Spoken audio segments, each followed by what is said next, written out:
आज मैं अपने मीडिया के मित्रों से जरूर यह कहना चाहती हूं कि कब तक चरण चुंबक बने रहिएगा। और ऐसे ही थोड़ी आपको चरण चुंबक बुलाया जाता है या गोदी मीडिया बुलाया जाता है, आप लोग जरूर नाराज हो जाते होंगे।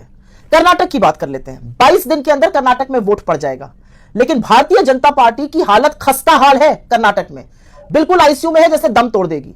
भगदड़ मची हुई है भारतीय जनता पार्टी के खेमे में, भारतीय जनता पार्टी के कैंप में। बड़े बड़े नेता पलायन कर रहे हैं, उससे बड़े नेता शीर्ष नेतृत्व के खिलाफ खुलकर बोल रहे हैं और उनसे भी बड़े नेता कांग्रेस का दामन थाम रहे हैं। कुछ भी बताने से पहले कुछ आंकड़े बता देती हूं। 5 विधायक, 2 एमएलसीज, 11 पूर्व विधायक, 4 पूर्व एमएलसीज ने तो कांग्रेस का दामन थामा ही है। सब इस डूबते जहाज को छोड़ रहे हैं भारतीय जनता पार्टी के।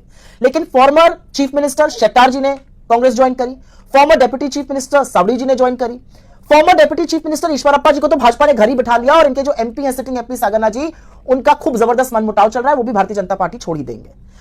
तो जब भाजपा के खेमे में इतनी भगदड़ मची है, जब भाजपा की जो सरकार 40% कमीशन खोरी की सरकार, दुनिया की सबसे भ्रष्ट सरकारों में से एक जो मोदी जी के नेतृत्व में चल रही है कर्नाटक में, सारे लोग उसको छोड़ के भाग रहे हैं। और कर्नाटक ने मन बना लिया कि कांग्रेस को लाना है, कांग्रेस का शासन उनको चाहिए। और इसीलिए आज सवाल यह है कि क्या आपको कहीं पर भी, चाहे वो गोदी मीडिया का टीवी हो, चाहे वो गोदी मीडिया के अखबार हो, क्या आपको सुर्खियां दिख रही हैं? भाजपा की हालत और बिगड़ी, भाजपा खस्ता हाल, भाजपा की इस हार का जिम्मेदार कौन होगा, ऐसी जो सुर्खियां वो लगाते हैं। भ्रष्टाचार से हार, भाजपा पर प्रहार, कर्नाटक में हुई खस्ता हाल भाजपा, डूबता जहाज भाजपा का, ऐसी बड़ी बड़ी हेडलाइन लगाते हैं ये लोग। आज मोदी जी की और नड्डा जी की और अमित शाह जी की तस्वीरों के साथ मुंबई जी की तस्वीर कहीं चमकती कहती दिख रही है आपको? ये नहीं दिखेगी, क्योंकि गोदी मीडिया ने ये डिसाइड कर लिया है कि इस पर वो चर्चा नहीं करेंगे। भगदड़ मची रहे, लोग छोड़ते रहे भाजपा को, जहाज डूबता रहे, बेचारे कवर फायरिंग देते रहेंगे। क्योंकि असलियत तो यह है कि अगर दम होता तो सच दिखाते कि कर्नाटक में कितना बड़ा खेल होने जा रहा है भारतीय जनता पार्टी के साथ। आप नहीं दिखाइएगा तो उससे क्या लगता है आपको? परिवर्तन नहीं होगा। आप नहीं दिखाइएगा तो सच छुप जाएगा। आप नहीं दिखाइएगा तो क्या वो डूबता हुआ जहाज को आप थाम लीजिएगा? आप ये नहीं करिएगा। ना आप भाजपा को बचा सकते हैं, ना उस डूबते जहाज को रोक सकते हैं, ना आईसीयू में दम तोड़ती हुई भाजपा के आप तारणहार बन सकते हैं। आप बार बार यह जरूर प्रूव कर सकते हैं कि भाजपा के सामने गोदी मीडिया, चरण चुंबक कितने नतमस्तक हैं। अगर एक भी ऐसे व्यक्ति ने कांग्रेस कहीं त्याग दी होती किसी राज्य में, तो अभी तक हड़कंप मच गया होता। तमामों टीवी शोज, तमामों विशेषज्ञ, तमामों बेचारे चरण चुंबक एंकर लगे रहते प्रूव करने में कि कितना बड़ा कांड हो रहा है। कांड पे कांड हो रहा है कर्नाटक में, लेकिन कान में जू नहीं रेंग रही। कान में जू नहीं, एक और बात पर नहीं रेंग रही है, और वो बात है पुलवामा। और पुलवामा जो है वो हंसी मजाक की बात नहीं है। पुलवामा में हमारे 40 जाबाज शहीद हुए थे, और ये बचाए जा सकते थे। ये वो लोग हैं जिनका परिवार आज पलट के पूछ रहा है कि काश मोदी जी इनको बचा लेते जब बचा सकते थे।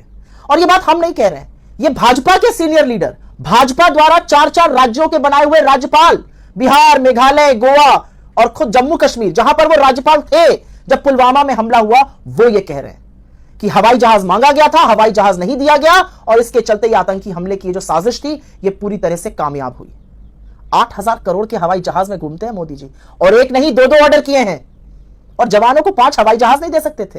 यही सवाल तो पूछना है मीडिया को। मीडिया को यही तो पूछना है कि क्या जिम्मेदारी तय होगी, कहां से 300 केजी आरडीएक्स आया, हवाई जहाज क्यों नहीं दिए गए, और मोदी जी ने राज्यपाल को क्यों कहा तुम अभी चुप रहो। लेकिन इस पर ना एक चर्चा, ना एक डिबेट शो, ना एक एडिटोरियल। और यही नहीं, सबसे बड़ी बात क्या है, सबसे बड़ी विडंबना क्या है? सबसे बड़ी विडंबना यह है कि जहां पर मीडिया को बोलना चाहिए, मीडिया ने मुंह पर टेप लगा लिया है। इन जाबाजों की जान का कोई कीमत नहीं है। मीडिया को सवाल पूछने चाहिए। कोई कांग्रेस के खिलाफ बोल दे, सारी जमात दौड़ी चली जाएगी उसका इंटरव्यू करने के लिए। आपने सत्यपाल मलिक का इंटरव्यू किसी टीवी चैनल पर, किसी अखबार पर देखा? नहीं दिखेगा, क्योंकि गोदी मीडिया ने यह ठान ली है कि पुलवामा को भी ये दबाएंगे। ना आप कर्नाटक की हार को दबा पाएंगे, ना आप पुलवामा के कलंक को दबा पाएंगे। क्योंकि सवाल तो प्रधानमंत्री से आज ये देश पूछ रहा है कि आपने क्यों मर जाने दिया उन लोगों को, क्यों नहीं बचाया उनको, क्यों नहीं उनको हवाई जहाज दिया, उनकी मौत का जिम्मेदार कौन है, उनकी शहादत किसके चलते हुई, यह सवाल आज देश आपसे पूछ रहा है।